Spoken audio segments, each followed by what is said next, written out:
बिस्मिल्लाहिर्रहमानिर्रहीम। अस्सलाम वालेकुम नाजरीन, मैं हूं साकिब बशीर। नाजरीन, नूर मुकद्दम कत्ल केस से मुतल्लिक अहम अपडेट आपके साथ शेयर करनी है। गुज़श्ता रोज़ मैंने आपको बताया था कि जो असमत आदम है उनकी जानिब से एक दरख्वास्त जो है वो एडिशनल सेशन जज अता रब्बानी की कोर्ट में दायर की उनके वकील जो है असद जमाल ने। उस दरख्वास्त के क्या जो है वो अदालत ने उसमें ऑर्डर क्या किया है वो बड़ा इम्पोर्टेंट है, और वो दरख्वास्त जो है वो बुनियादी तौर पर क्या थी। इसके अलावा एक और चीज़ मैं आपके सामने रखूँगा कि जो असमत आदम है उसकी जो ज़मानत है वो तकरीबन 3-4 रोज़ पहले हुई थी, लेकिन उस पर अभी तक जो है वो अमल दरामद क्यों नहीं हो सका, ये सवाल जो है हमारे कुछ जानने वालों ने पूछा। क्योंकि जो गुज़श्ता रोज़ जो समाअत हुई थी तो उस वक़्त जब मुल्ज़मान को पेश किया गया था तो उन जो मुल्ज़मा है असमत आदम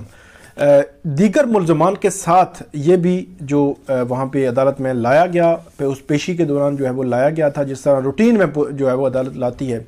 तो इस पे हम बात करेंगे। सबसे पहले मैं आपको बताऊं कि जो असमत आदम है उनकी दरख्वास्त वो ये थी कि F7 का जो घर है जिस पे ये वक़ूआ हुआ था 20 जुलाई को, वो ये कहना है दरख्वास्त में कि वो जो है घर हमारी मलकियत है। तो क्योंकि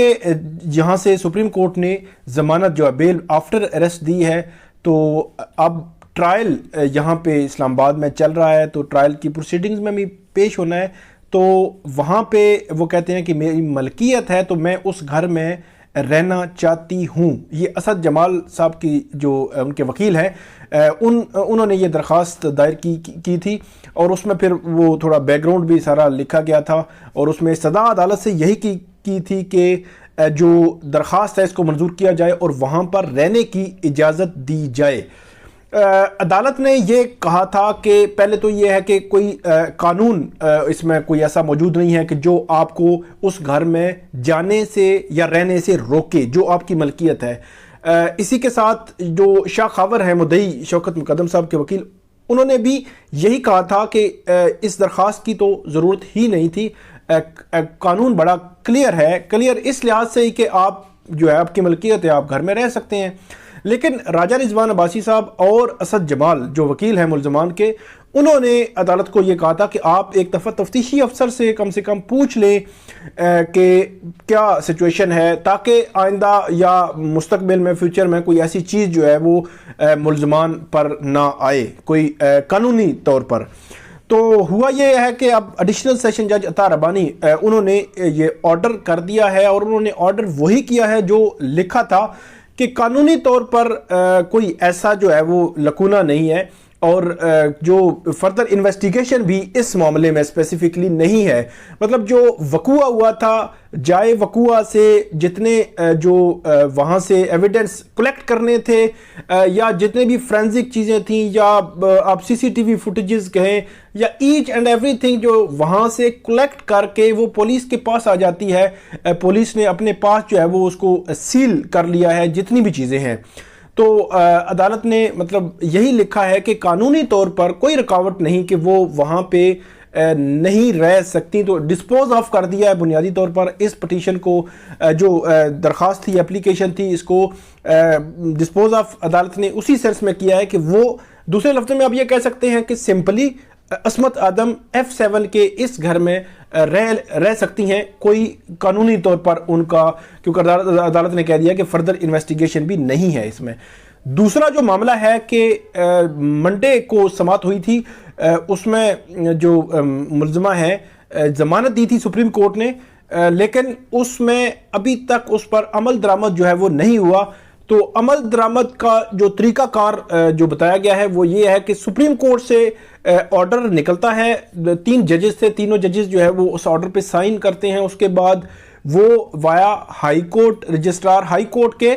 वो एडिशनल सेशन जज अता रब्बानी मतलब ट्रायल कोर्ट में वो आएगा, और वहाँ पे फिर जो मचलके हैं वो जमा होंगे, और मचलके जमा होने के बाद बाकायदा रोबकार जो है वो जारी होगी, जो अडयाला जेल भेजी जाएगी, और उसके बाद جو ہے وہ رہائی ممکن ہوتی ہے۔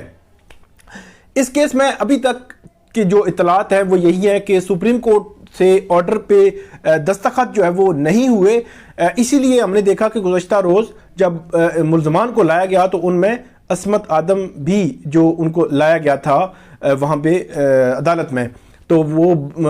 اڈیالہ جیل سے لایا گیا تھا، تو سپریم کورٹ کے ججز پہ نے بھی دستخط نہیں کیے۔ یہ فائنل جو آرڈر آپ یہ کہہ سکتے ہیں کہ دستخط ہونے کے بعد سپریم کورٹ سے نکلتا ہے، وہ ان کے والے سے بتایا گیا ہے کہ وہ نہیں نکلا، ہو سکتا ہے کہ وہ آج کسی ٹائم پہ بھی وہ آرڈر نکل آئے، اور اس کے بعد یہ سارا پروسیجر ہوگا، اس کے بعد روبکار جائے گی، پھر رہائی ممکن ہوگی، اور اس کے بعد جو رہنے والا معاملہ ہے وہ میں نے آپ کو بتا دیا کہ اس میں آرڈر عدالت نے بڑا کلیئر جو ہے وہ ان کو دوسرے لفظوں میں الاؤ کر دیا ہے کہ وہ رہ سکتے ہیں۔ اچھا، اس کیس میں اب جو سٹیجز میں آپ کو تھوڑا سا بتا دیتا ہوں کہ 27 اکتوبر کی جو تاریخ ہے وہ اس روز کو 5 جو گواہ ہیں ان کو عدالت نے طلب کیا ہے، جو ٹرائل کورٹ ہے انہوں نے طلب کیا ہے۔ ٹرائل رکوانے سے متعلق جتنی بھی درخواستیں تھیں، بے شک سپریم کورٹ میں ہو یا ہائی کورٹ میں، ابھی تک کسی میں بھی سٹے نہیں ملا۔ سپریم کورٹ میں تو باقاعدہ طور پر اس کو جو ان کی پٹیشنز یہ تھیں، بیل آفٹر ریسٹ کی درخواستیں تھیں، ان کو تو وہ تو وہاں سے ختم ہو گئی ہیں، وہاں سے عدالت نے فیصلہ کر دیا ہے۔ ہائی کورٹ میں جو درخواستیں ہیں ان پر فیصلہ جو ہے وہ جمعے کے روز آنے کا امکان ہے۔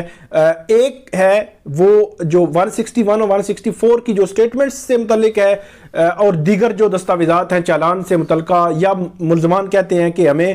کچھ ایسی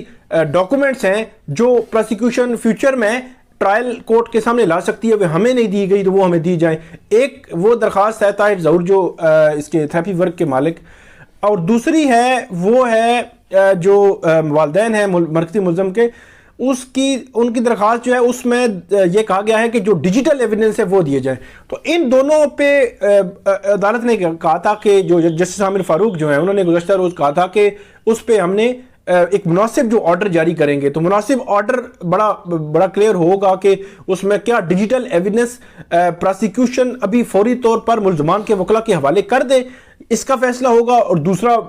جو دستاویزات سے متعلقہ ہے تو پورا طریقہ کار جو ہے عدالت اس میں وضع کرے گی۔ لیکن اس میں کہیں پہ بھی ابھی تک عدالت نے ٹرائل روکنے کی بات نہیں کی۔ ایون کل جو ہے جب جسٹس عامر فاروق صاحب کے ساتھ سماعت تھی ان کے سامنے، تو انہوں نے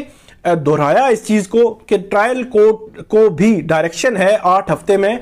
اس ٹرائل کو کنکلوڈ کرنے کی، تو اس لیے یہ نہیں ہونا چاہیے کہ اس قسم کی درخواستیں بار بار آ جائیں اور ایک تاثر جائے کہ ٹرائل جو ہے وہ اس کو لٹکانے کی کوشش کی جا رہی ہے۔ تو اب جمعے کے روز دونوں درخواستوں پہ اسلام آباد ہائی کورٹ فیصلہ دے گی، اس کی اپڈیٹ اور اس کے بعد یا اس کے دوران جو اپڈیٹس ہوں گی وہ ہم آپ کے ساتھ شیئر کرتے رہیں گے۔ آخری بات میں آپ کو بتا دوں کہ جو تین ملزمان ہیں ان کا اگست میں جو نام تھا ای سی ایل پہ ڈال دیا گیا تھا، جن میں ذاکر جعفر، ظاہر جعفر اور عصمت ذاکر جو ہے یہ شامل ہیں۔ یہ 13 اگست کو جو فیڈرل کیبنٹ ہے اس نے یہ اپروول دی تھی، اور 16 اگست کو انٹیریئر منسٹری نے اس کا جو نوٹیفیکیشن تھا باقاعدہ نکالا تھا۔ تمام ان تینوں ملزمان کے بیرون ملک جانے پر پابندی ہے، نام ای سی ایل پر ہیں۔ تو یہ اپڈیٹ تھی نور مقدم قتل کیس سے متعلق، امید ہے آپ کو پسند آئے گی۔ اس پہ آپ فیڈ بیک ضرور دیجیے گا اور کامنٹ ضرور کیجیے گا۔ بہت شکریہ۔